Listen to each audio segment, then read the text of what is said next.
Hello, everyone. Welcome to Inside the Lab, the PGA edition. I am joined by a couple of people, as usual. Peter Jennings, aka CSU Ram.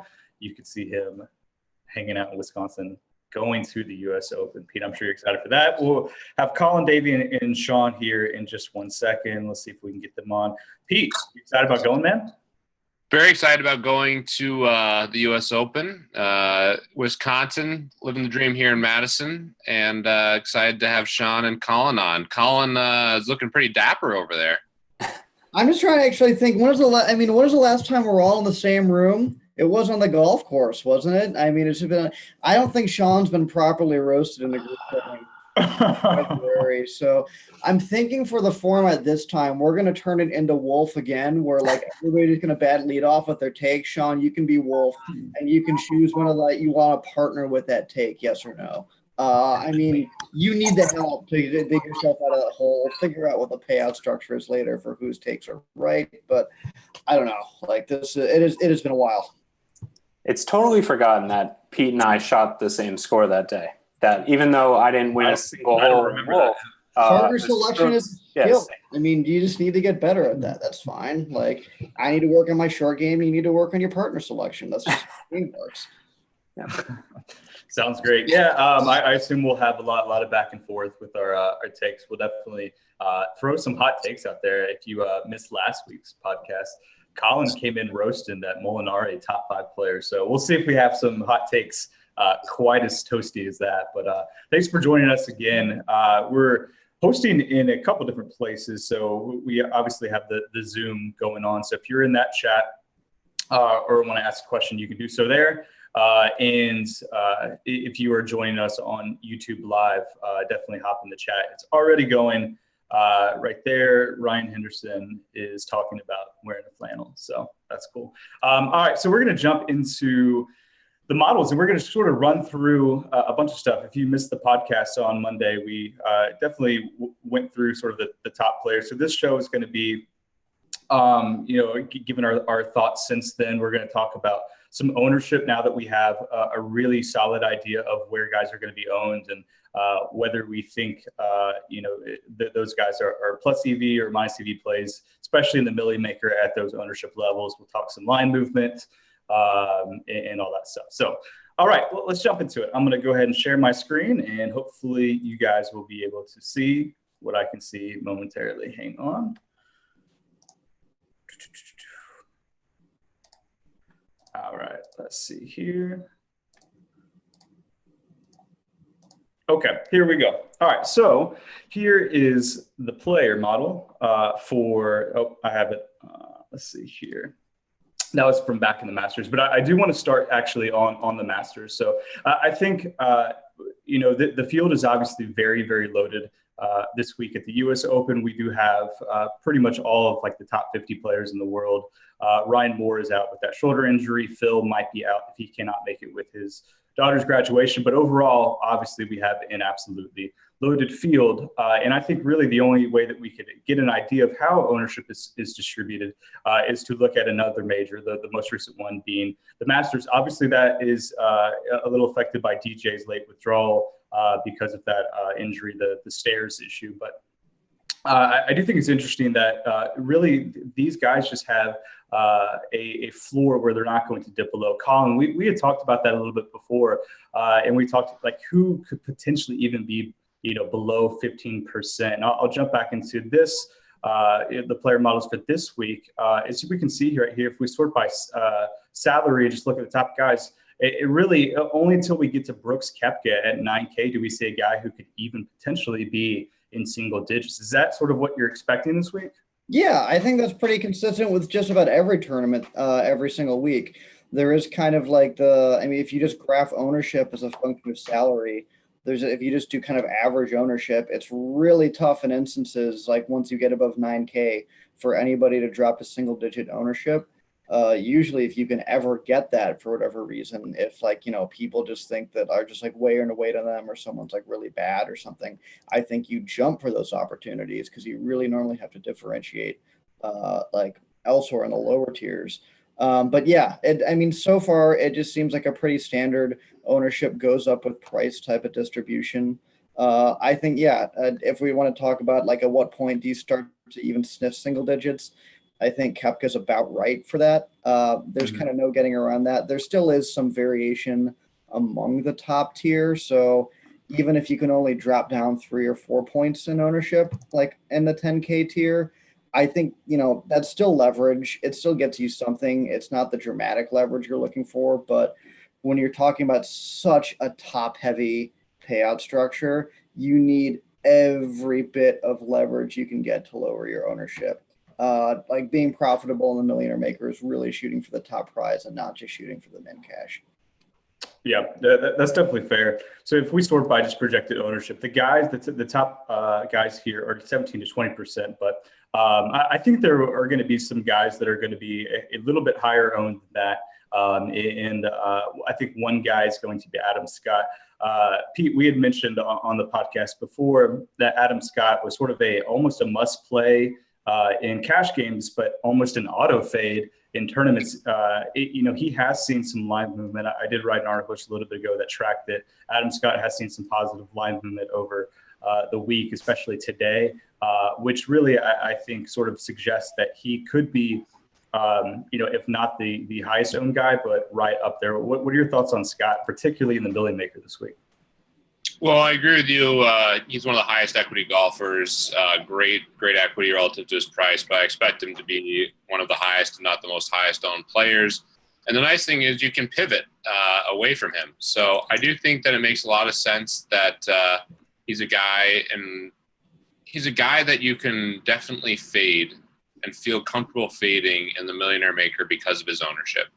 Other formats, like the Thunderdome or something else, where the payout curve might not be as steep and they're paying deeper, it's a little tougher to justify a complete fade, but I think that he's a really, really, really good fade from an ownership perspective, but in cash games, you kind of got to lock him in my opinion. I'm curious Ron and Sean's thought on Scott and just kind of the chalk in general. I think Adam Scott is going to be the highest owned golfer in the Millionaire Maker. Yeah, I do too. I think it's not exactly going on a limb there, but I agree. In the Millionaire Maker, I think he's an auto fade, and it's that for that exact reason that the nice thing about the guys right around him, Brandon Grace and Brooks Koepka, are going to be. I think they're going to have some of the lowest ownership right around him because people are going to massively prefer Scott. So if we're going to do like one size fits all, just like lineup construction tips, have Adam Scott and your lineups in the Millionaire Maker. I think you're just better off plugging in Koepka if you can afford it and Grace if you can't. Yeah, I mean, there's a lot of interesting guys right around them. Brooks and Grace being two of them, but even if you jump down a little bit, Paul Casey has seen some positive live movement today. So I think that's interesting. And then even going down to a really talented guy like Justin Thomas, if you really take the driving distance angle, Justin Thomas is about as long as it gets. Talented young guy, and if he sees an ownership dip because of just sort of being in the same proximity as Adam Scott, I think those are really interesting plays in the Millie Maker, especially because there's only, what is there, like 6 or 7 guys in the 8K range, which is sort of abnormal. Sean, what are your thoughts on guys to pivot away from Scott? Do you have any favorites? Yeah, I really like Paul Casey, even though his odds to miss the cut are a little higher than I prefer at that price, but I still like him a lot. I don't mind dipping all the way down towards like Duffner, but once you get, beyond those two, and Grace is obviously still a good play because Grace, there's a bunch of narratives out there about Grace on par 72 courses that I think have been debunked at this point. I saw it touted on a couple of different sites. And so I'm more in on Grace than I was earlier, but otherwise I prefer to dip down into the 7s and use the savings elsewhere. Yeah, that's definitely fair. So moving down to the 7s and definitely keep the chat rolling here. I'll every once in a while pivot over and see what you guys are talking about. But if you have any specific questions, we'll definitely be happy to answer those. So definitely get in chat. All right, so let's talk about some of the higher owned guys in the 7K range and guys that we can pivot away from them potentially. Interestingly enough, if you sort by projected ownership, even though he's tied with a bunch of guys, Thomas Pieters right here at 7-7. This is a guy who, another young, talented guy. He is coming off, a couple nice finishes over it. He was obviously over in Europe for the BMW, but fourth in the Masters. Obviously, very talented guy. Colin, what are your thoughts on All right, Peters? leave that game log up because as part of my if I'm gonna have a take this week, it's gonna be and this is where Pete and I are gonna fight. It's gonna be fade Thomas Peters. As the week developed, I wasn't sure how the tower was gonna shaked out, and he is by far the most touted out here. So on that reason alone, I think you're fine fading him from game theory perspective. But even still, it's been one of the most confusing when I ran him through my numbers because he was actually coming out way lower than a bunch of other guys. And I dug a little bit to find out why. And so I have these kind of two proxy metrics that I try to assess, what's everybody's essentially injury state or game readiness or whatever. Peters clocks in at below average, just total tournaments played, and definitely nothing recent. I mean, if you just look at that game log, he hasn't played he's played one tournament since the Masters, and normally the guys that fit that profile are people facing injury concerns. The three other people that kind of old volume and recency indices according to him are Steve Stricker, who's fighting father time, I don't know if you call it, injury, Lou Oosthuizen, who has a back injury, and Rory, who's been dealing with stuff all year. So nobody's talking about the fact that he's played one tournament in the last 2 months. Does anybody know why? I think that's a legit question. The reason why is he's a freaking stud.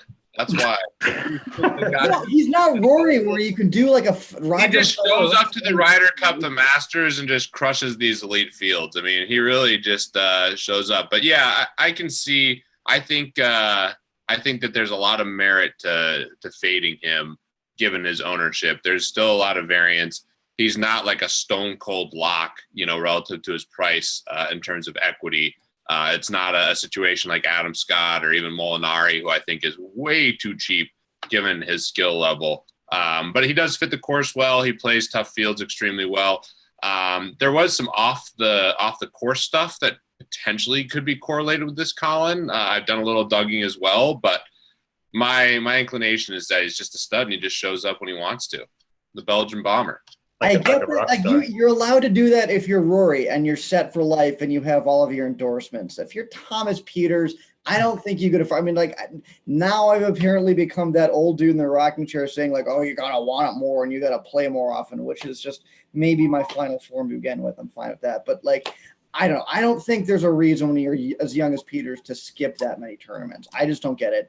Data thinks he's injured right now. And that's why he's I'm so big. That's a good point. That's fair. Yeah. So Pete, I'm having trouble figuring out where I want to play Peters because if a guy's going to be really highly owned, I probably want to fade that guy in a Millie Maker. Did you guys know that he hit his girlfriend with a drive when he was teeing off?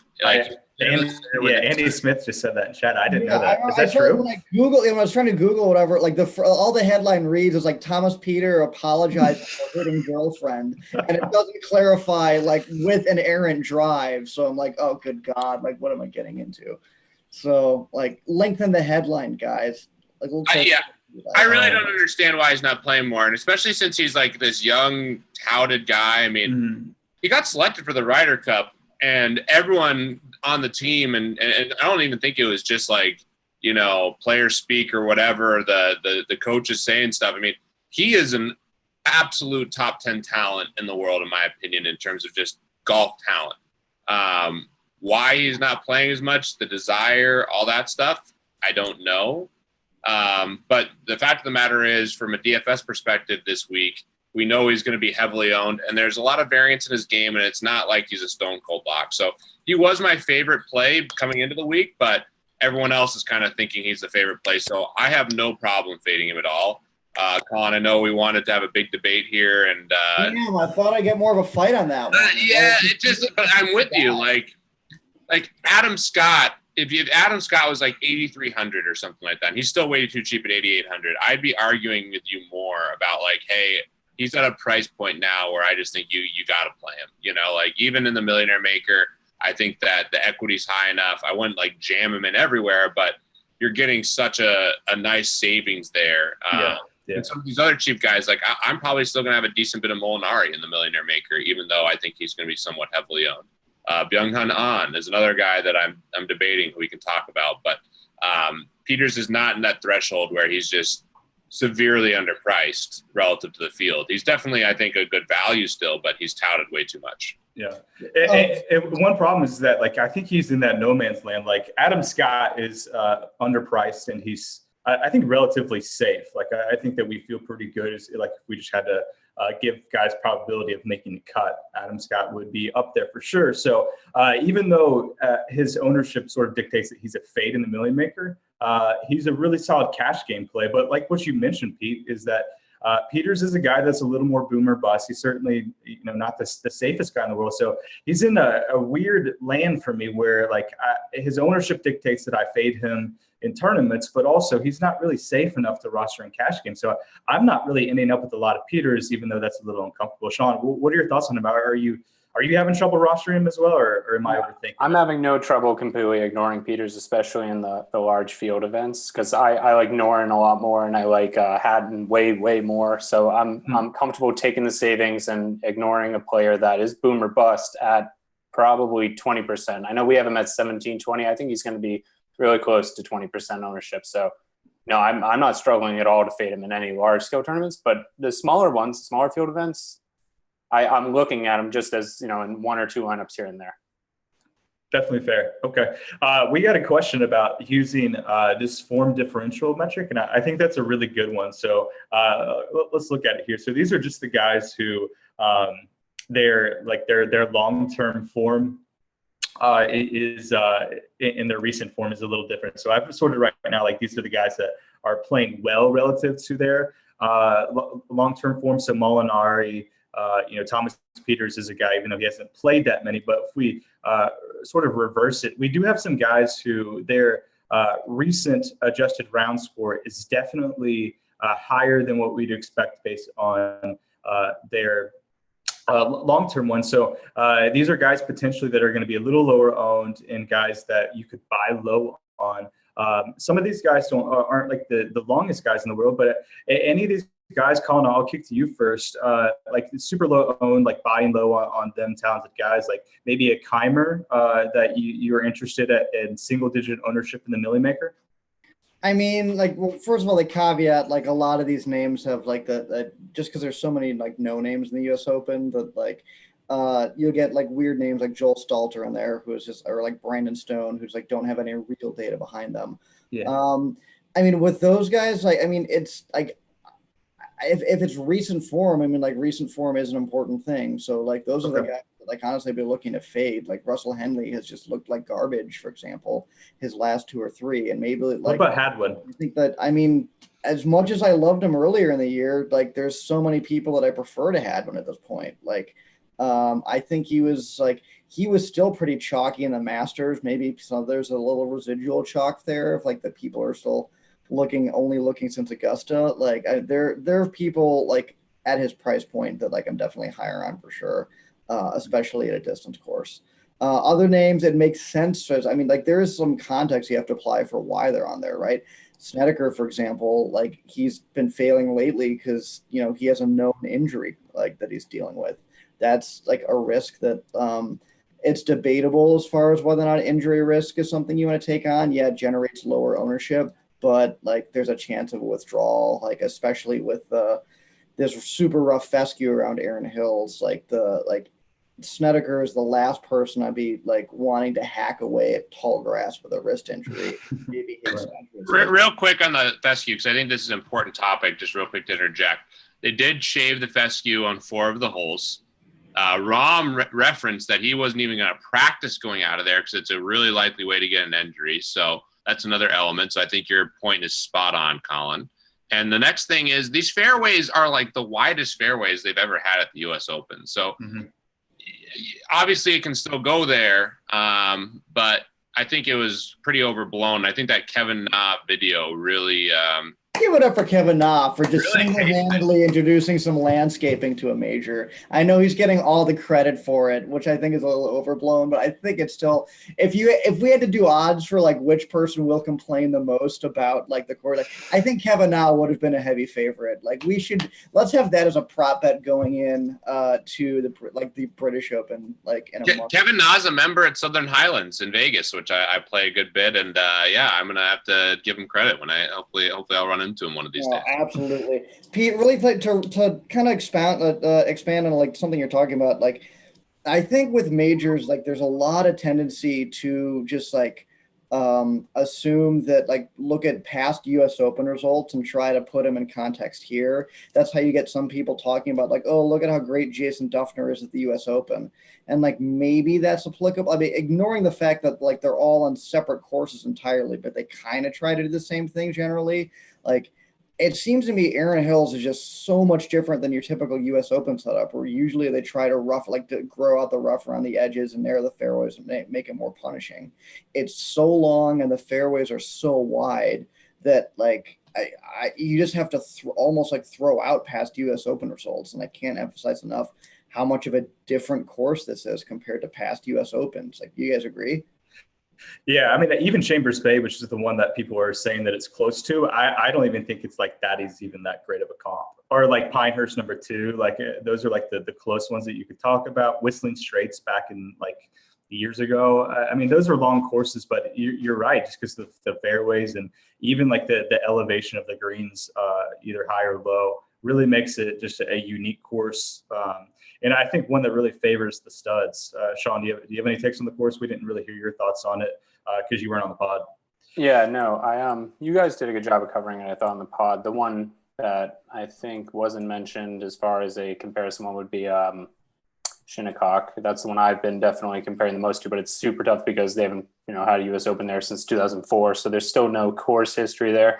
But for building out a form for a golfer, I've been looking a lot at Shinnecock Hills and just trying to use that as the model to base it off of. But otherwise, yeah, you've covered most of the other long courses that they do. The one interesting thing here is that USGA usually likes to do it with a tried and tested course. They like to know what the scoring average is going to be. That's why I'm surprised that they cut down that fescue so quickly, just based off of Kevin Na's video, because they prefer to have these established courses, the Torrey Pines, the Pinehurst, etc., knowing what the scoring is going to be, so that when they do those alterations, it's easier. So to see them react that quickly on it this week was interesting, since they don't really have any data to back up what that will impact the scoring or how that will impact the scoring. One thing about it too is it would have definitely impacted the pace. I mean, imagine like people hitting into that fescue and having to look for 5 minutes to find their ball. It's almost like Kevin Na.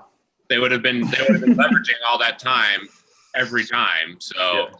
I think it was good for pace of play, but certainly interesting. You bring up a really good point.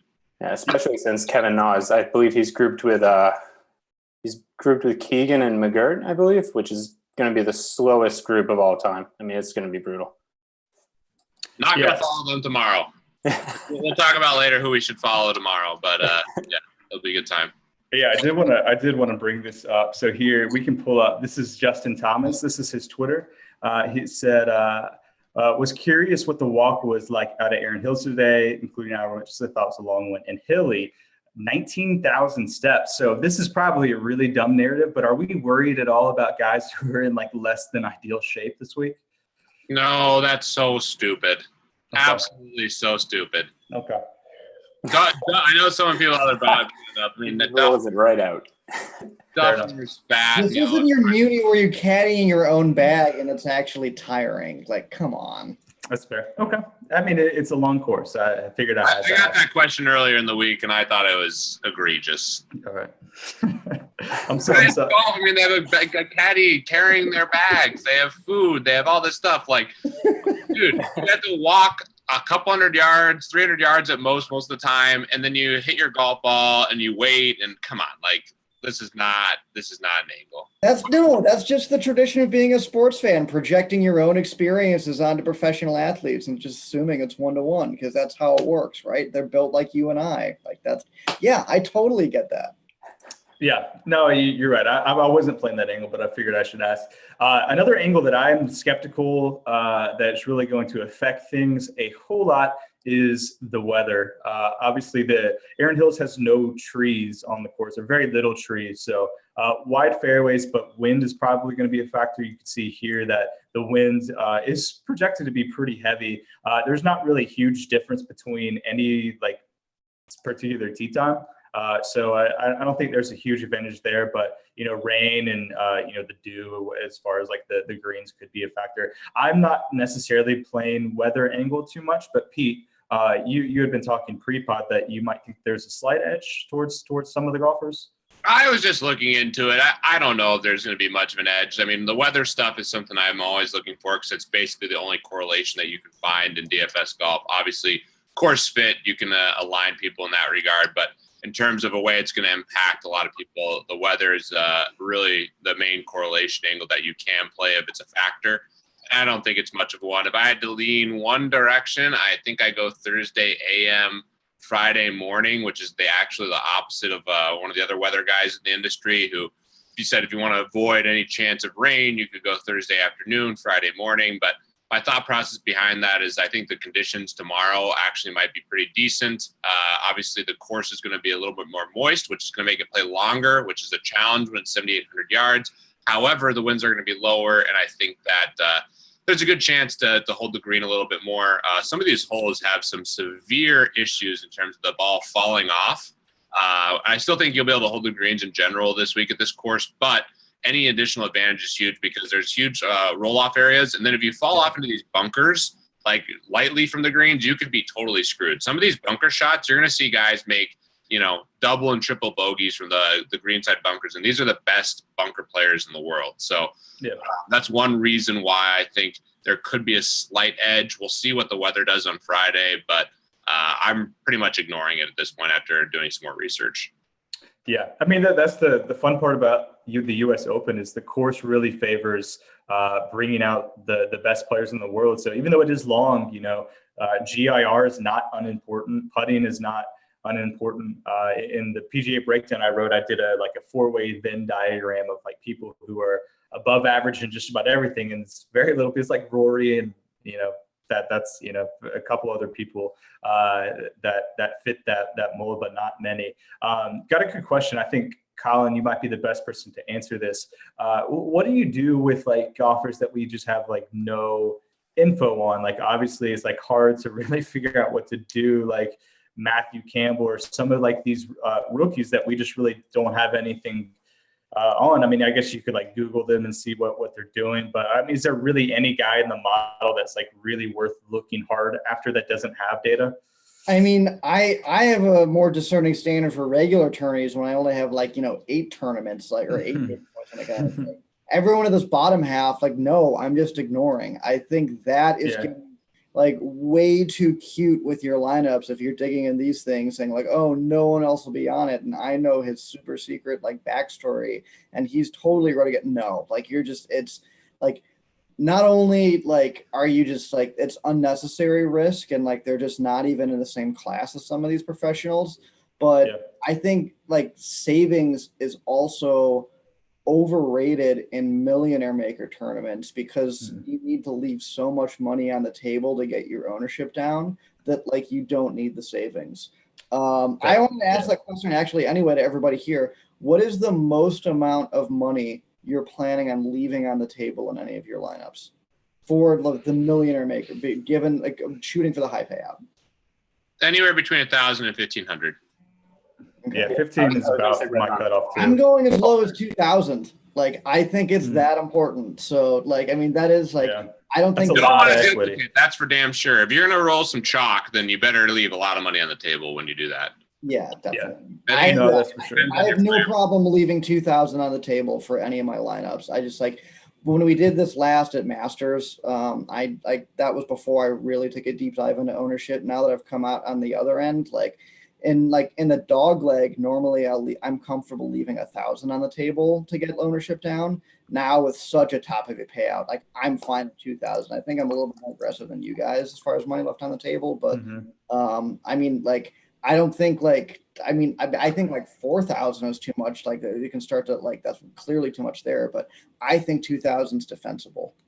Yeah, no, I think it is. Yeah, I mean in the Millie Maker, it's really hard to win $1 million, and you don't want to duplicate a lineup like Pete said. So I think that getting aggressive with your strategy is not a bad idea. Just quickly on this thing, I think that if these guys that didn't have data, I think they would show up by their Vegas odds if they were really interesting. So the fact that they have 0% odds to win, which they don't necessarily have 0% odds, but we round to the nearest tenth of a point. So that's why. So I agree with Colin's take here. So I do want to talk about some guys in this lower range. I definitely don't want to leave those guys out because I think there's going to be some really chalky plays. And I do, if we are going to find some contrarian plays for the Millie Maker, I do want to talk about those. So we do think that Molinari especially, and then Ben On are probably going to be two of the chalkier guys. So I'm curious if you guys have any takes on some maybe guys that are, 5% or a little bit lower owned that could be some interesting plays. Obviously, these guys are less chalky, so less safe just by definition. But Pete, you did your model preview earlier today, and I don't want to give too much of it away because it is for pro subs. But Wiesberger was a guy you talked about, and I sort of keep on coming back to him. I think he's really interesting. What are your thoughts on him this week? Oh yeah, I'm getting pretty excited about Wiesberger. He also put out a nice little shot tracker video that, obviously he's picking shots that he hit really well, but damn, guy is looking good. You look at his driving just overall, which I really think is going to be a critical part. I think driving the golf ball and then putting well is ultimately going to be the key to win here. Obviously, that's a big factor in every tournament, but I really think it's going to be critical, putting in the fairway, making putts. And Wiesberger's total driving, it has been incredible recently. You look at his driving distance, his driving accuracy, and his recent form. Obviously, he's playing on the Euro Tour, but I think he's set up to have a really, really good tournament here. I think it suits him. I think golf is on the rise.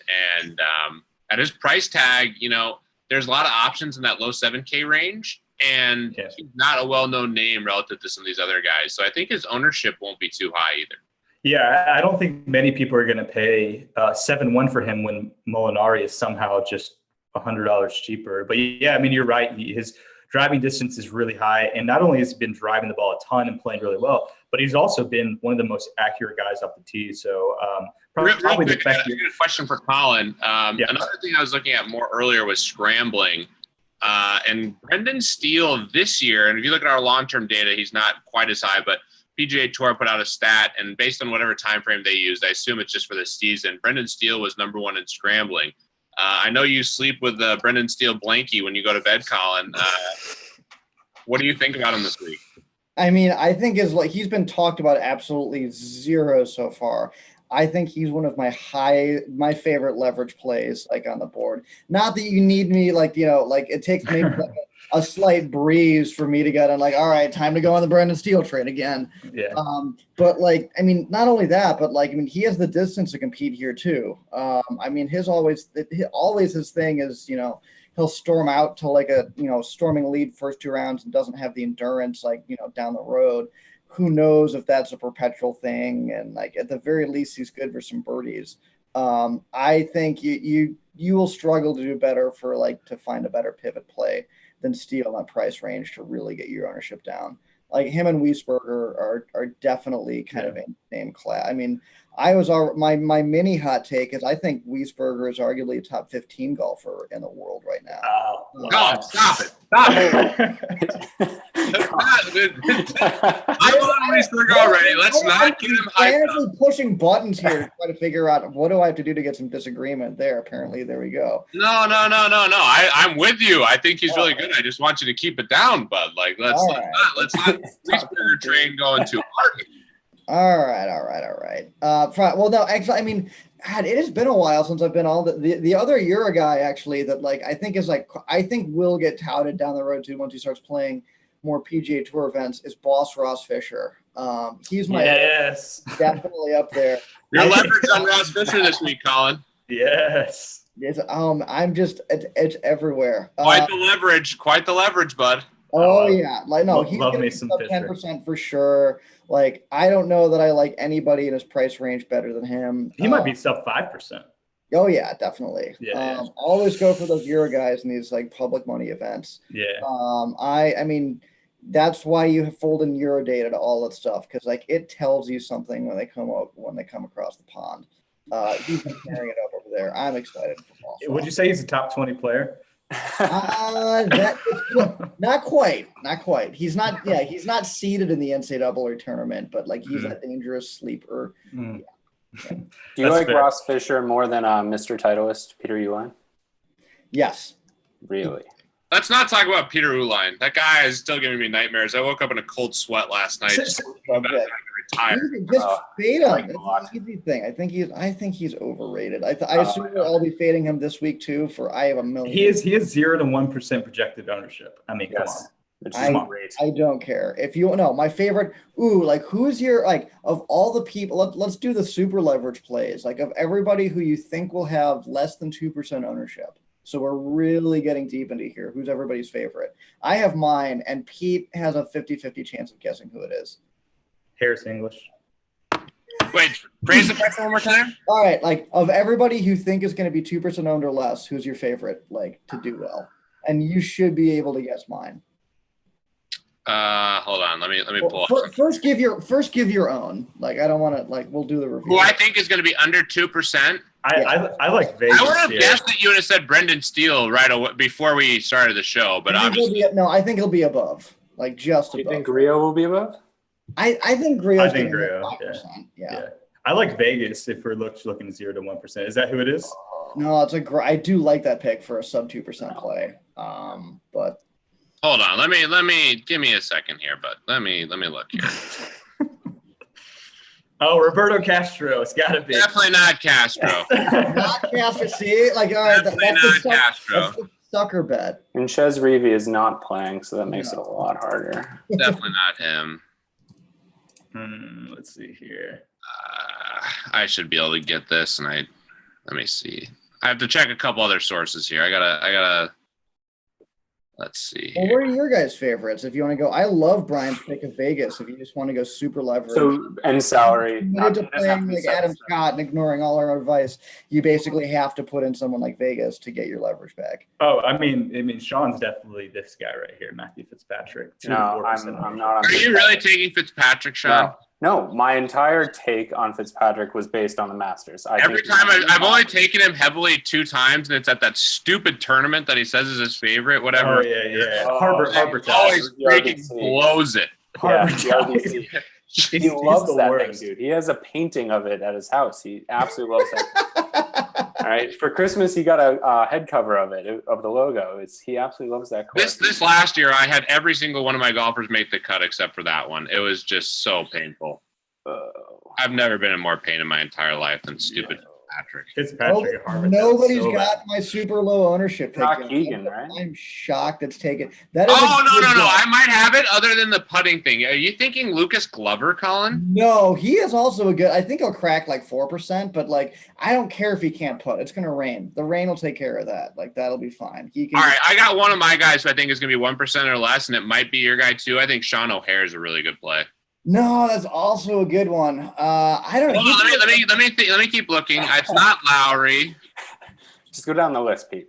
No, I'm not trying to screw. I was just. Lowry's gonna be chalk. He's gonna be like 10%. Like everyone's gonna see. No, rain, that's what I rain, just said. rain, I know that you might like close, Lowry. and Look at the Irish. Everyone's gonna sound like the Lucky Charms leprechaun and do bad stereotypes. Like no, not Lowry.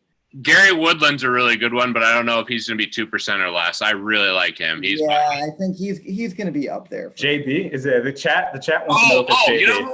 you know who I love, but I think it's like Woodland. I love Jamie Lovemark. He is a guy that Yeah. really. he's risk reward. Like like that. I don't mind taking risk in Millionaire Maker. Like he can definitely make in a lot of lineups. Playing well right now too. You Definitely guys has are the taking distance. forever. All right. Is it Ches? No. How has no one said Martin Laird yet? I thought it's been Oh, the obvious. CSUA. I wouldn't have gotten him. Why? He's like you guys are practically dorm mates, right? Isn't he also a Colorado State guy? Yeah. Yeah, and so like if you look at, so let's pull up a stat profile. Like I figured the two missed cuts would have really hurt him. it's Though. a sneaky, like I mean, but they were by a stroke. Like I remember his recent missed cuts. Like he was definitely bubbling it. So like they're not like as bad missed cuts as like everyone else. There is a surprising amount of distance here, like kind of in that like Molinari-esque where it's like he's not a bomber, but like there's enough distance where it's fine. Like I don't care. Like the worst stat of his seems to be accuracy, but who cares when they're wide fairways? And like if he's going to be under 1%, I think the equity to leverage ratio there like is pretty tough to beat. Like if you're insisting on playing chalk, like I'm gonna like almost like demand that you have Martin Laird in your lineup just because his ownership is going to be so low. I like it if you're gonna want to get way down there. My favorite of the week for sure. I like that call. Yeah, I have no issue with that. That was fun. Like if you just sort by ownership and go 0 to 1%, like which guys you are highest on in like a million maker category. Well, one thing I do want to talk about is Pete. Like this course is a little bit different, and not only is it long, but it has those 4 par 5s, and they're all playing over 600 yards. And some of them are like require some blind shots, and like you really have to be aggressive in order to be able to get up onto the green. So, like the par 5 scoring isn't like in our model, so you can't really account for it. But how much are you like really paying attention to this column? Obviously, Rory is like the poster child for this.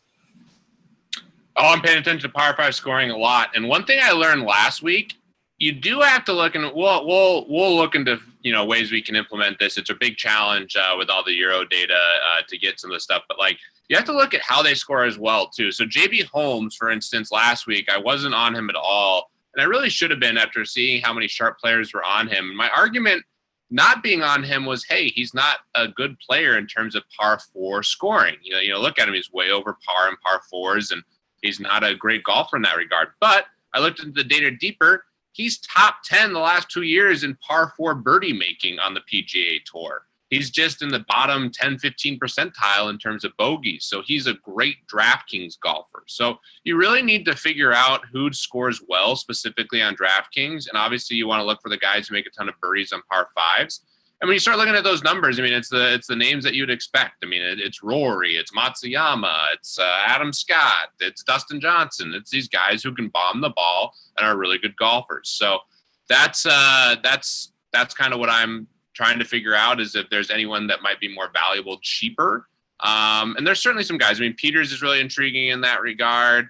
If you look at some of the stuff that he's done, I like Gary Woodland. Yep. Mm-hmm. For that angle. Brendan Steele. Yep. Yeah. Pat Perez. I mean, these are guys. Pat Perez is way up there. I think he's like 7th so far in birdie or better on par 5s this year. Yeah, no, Pat Perez is a great pivot, I think, away from On and some of those other guys. 6'6" is like disrespectful to Pat Perez. That's just such a cheap price tag. Yeah, Colin, how much are you like? How are you dealing with par 5 scoring? It's not something you can put into models, but I guess if you put birdies and driving distance, you're probably going to find golfers that are pretty good at that anyway. Yeah, I mean that's kind of like that gets down to the how much like would you expect someone generically to do on par 3, 4, 5 or whatever your whole placement, like given their like average stats like distance and accuracy and stuff like that. And when someone like always deviates from that, like they're off the range and they do like they're more like birdie bogey golfers and like standard expectation type of stuff. How much of that is repeatable and carrying over, and like how much of that is signal versus who just happened to like fall outside of norms. Like I think the translation is about 25%. Like so like it's not like I agree that there's something for like when someone's more of like a birdie bogey golfer than a par golfer, there's some signal there. But I also think you do like in order to get a predictive out of sample, you do have to discount it a little bit because like some of those people do pop that way just because of noise and it's not necessarily repeatable. And if you're just looking at data, you can't tell the difference between the two. Like maybe if you have some sort of subjective angle, like if you just know someone plays high risk, high reward, that's something you'd only get from like either like knowing it or doing a subjective angle. I'm not that good at stuff. Like I'd much rather trust someone who can like who knows how to make those subjective adjustments to do it themselves. That's definitely fair. All right, so we have about 10 minutes left. Definitely get your questions in. I have one more question for the guys, and then we're going to answer some questions for the last 5-6 minutes or so. So go ahead and ask your questions in chat. I am looking at them now. Let's talk about Jason Day, because we just saw that in there real quickly. Yeah, Guys, yeah, let's talk Jason Day and Ricky Fowler as studs. So Notorious put that out there on Twitter. He's like, in my DFS bubble, no one is talking about Ricky. And I immediately responded with the PGA Tour saying that Ricky was #1 in the power ranking. So it's interesting. I think public perception's always on Ricky, even if the DFS community is souring on him a little bit. But that could impact ownership. And I actually really do like Ricky this week. What are your thoughts on him, Colin, and Jason Day, who I really think Jason Day might have turned the corner? If you're going to buy into putting being really important, I do think Jason Day is one of the best putters on tour. Last year, he was #1 in putting. Obviously, there's a lot of short-term variance in that, but everyone thinks of Jordan Spieth when they think great putters. I think Jason Day is just as good. The last 2 weeks, he's been that good too. Yeah. Well, I think we started the week like all excited about Jason Day as far as like being the perfect mix of like equity and ownership. And I think he's only like leaned into that like more heavily during that curve. Like I am super excited to see him get back in the rhythm. And like I think he's gonna have it for sure. Can we get the Fade Ricky watermark back on the pod right now? Can we just flash it up there? Like, I get that everybody's excited on him. Like, I feel like a broken record always being bearish. Like, it feels a little bit more sour grapes because I played a lot of Ricky last week because I thought his like price would drive down ownership because people preferred people like Sergio. With this field, like, there's a miscut there. I'm pricing it in. Is there a reason? Like, he got touted a little bit this week. And everybody just kind of like glosses over the miscut, saying like, "Oh, well, that's good because it'll drive down ownership." Is there a reason that shouldn't be in his long-term adjusted round? Was he trying stuff for the U.S. Open as like a prep week? Should we discount that? I don't know why we shouldn't discount it. So I look at it as almost like a guilty until proven innocent type of thing. So no, I don't like Ricky, but then again, I never do. So that's not, you're looking to dislike him. Let's be honest. Ricky's biggest issue, if you look at it, his driving distance, he has not averaged over 300 yards since I don't know if you have it up. The Honda Classic. Yeah, it's been a while. So February. Mm-hmm. I mean, he just has not been absolutely bombing the ball in any of the events, and some of them you can bomb it on. So that's my biggest issue with him. That I don't know if he's tired or if it's just the swing or what it's been calling for or his new strategy, but he's not bombing it to the same level that he was earlier this year or later last year. Yeah, I mean, he has been playing every week. So maybe that's the narrative. Peters is rested up. He's ready to bomb it, Pete.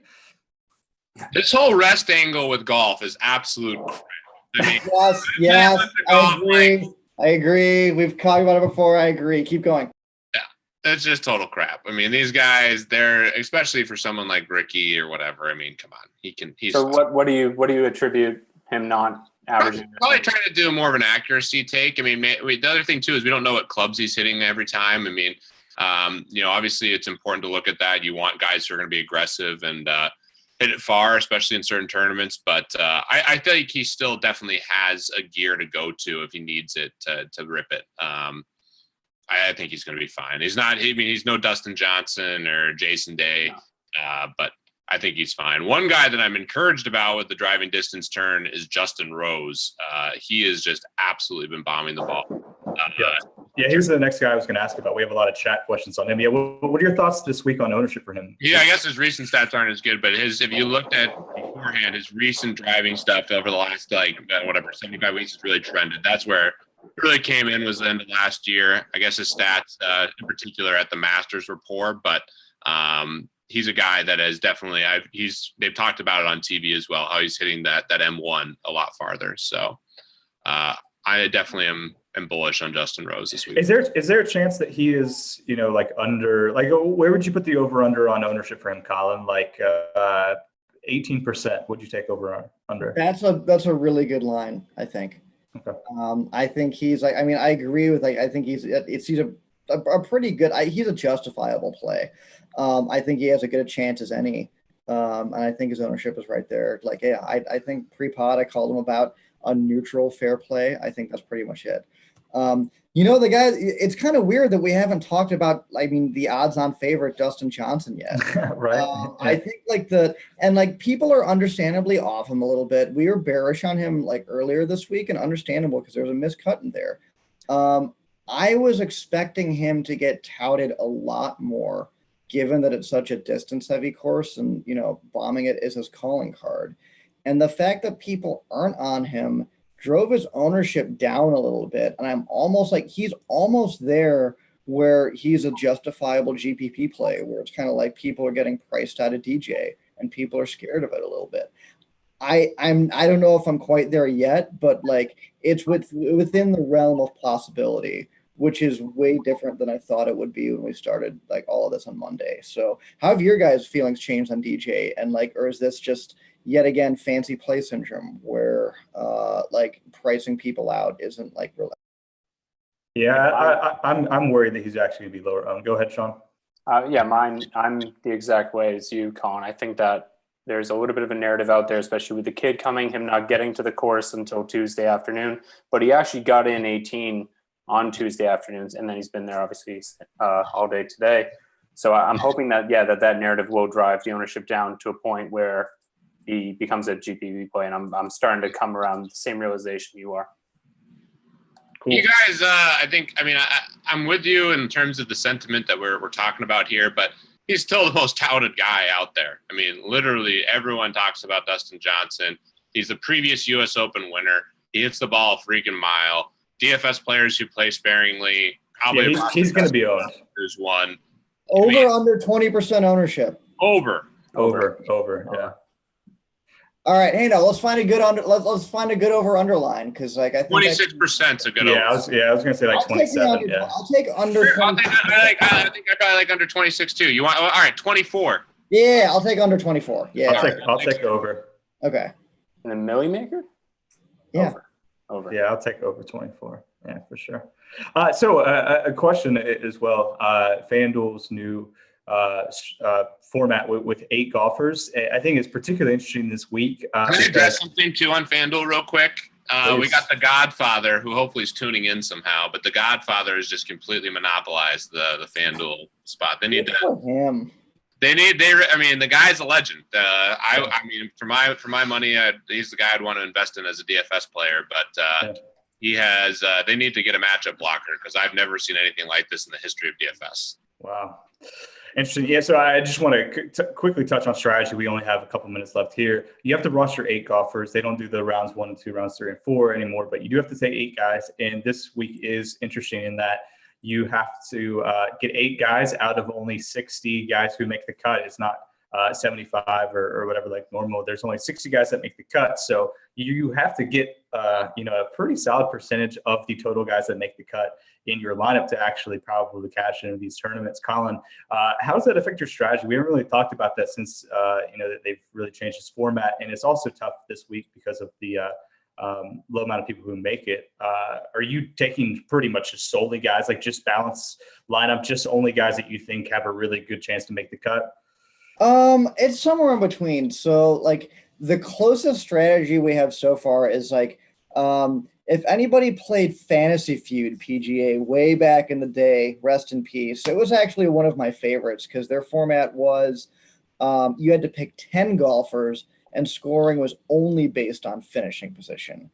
And like from there, like it's basically like if you got 10 out of 10 across, like you're pretty much guaranteed to win. They're like, granted, it was like only 200 people, or whatever, but like you could win their GPPs. So like you could basically just like plug in almost like your cash game team and just try to get as many people across. Here, like the fields are bigger, so you still do need some leverage. So it's not like ownership doesn't matter. So it's kind of somewhere in between. It's not as extreme as say Millionaire Maker, where I'm leaving a bunch of money on the table. I think you could probably leave a little bit less money on the table in FanDuel and kind of more get across like more like cut making type of stuff, especially since it's a little harder.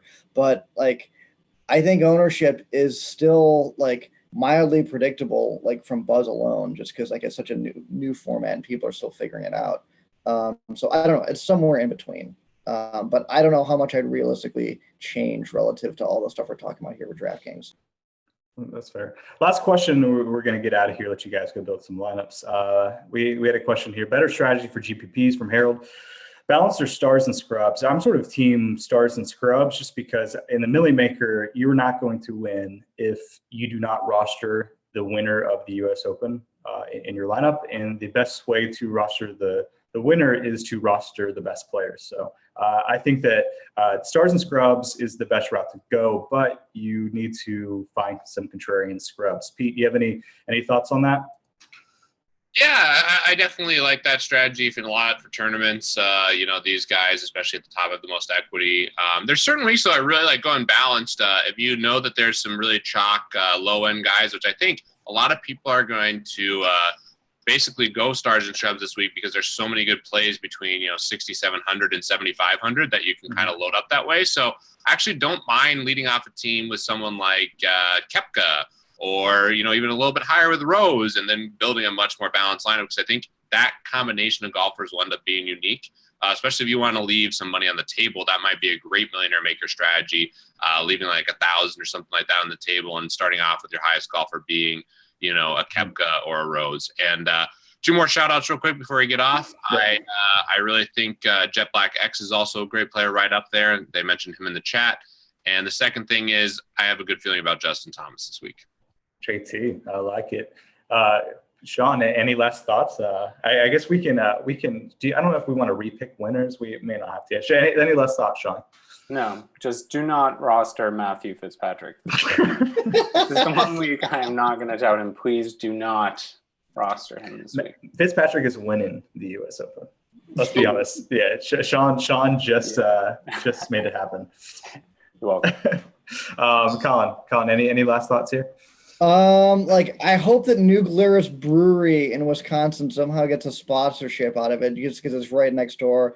Right before we started the pod, I'm telling Pete to be sure to pick up a spotted cow. He's way ahead of me. He's already got one, and I haven't even mentioned the brewery. So, I don't think we promote beer enough here in this podcast. I mean, Brian always has one in his hand every single time we do this. So I need to start drinking a sour beer every time we do the podcast, but our shift to freaking right in the morning has moved it from that's tough. To coffee and you might get a couple concerns that they don't know when I would love to still drink a sour beer, but it might lead to an even more degenerate lifestyle if I was drinking a sour beer. Founders makes a breakfast stout, right? That just they do. Yeah. I don't know if I can sustain that lifestyle. And we had one other question that I should hit on. We kind of knew I had some good info about Dustin Johnson, why he withdrew. Definitely wasn't falling down the stairs in his socks. That's total BS. Correlated with other women. I'll leave it at that. Unless he's been getting after it in the short period of time that he's out there, and somehow Paulina finds out, which seems impossible given that she just had a baby. I think we're fine with Dustin Johnson this week. I'm sure this is great analysis. What people are looking for. Someone else's this wife. This is what they come here for. Just throw all of the data and the analytics out the window and just go straight to the page 6 gossip rag. I'm not even no, I agree with that. That's a far more entertaining thing. No one wants to hear about numbers for an hour. Thank you, Pete, for doing the heavy lifting. If you remember one thing from the show, I hope it's that little nugget from Pete there. Awesome. Well, that's what Dustin does so well. He's banged all the other golfers' wives, so they're all intimidated. No, it's part of the strategy. That is some alpha move. I swear, that's learning from Michael Jordan's school of intimidation. It's great. It's a strong move. Oh my gosh. All right. I think on that note, we probably should get out of here and go build some lineups. So thank you guys for joining us as always. Definitely good luck this week in all the tournaments on both sides. Good luck. We'll talk to you guys soon.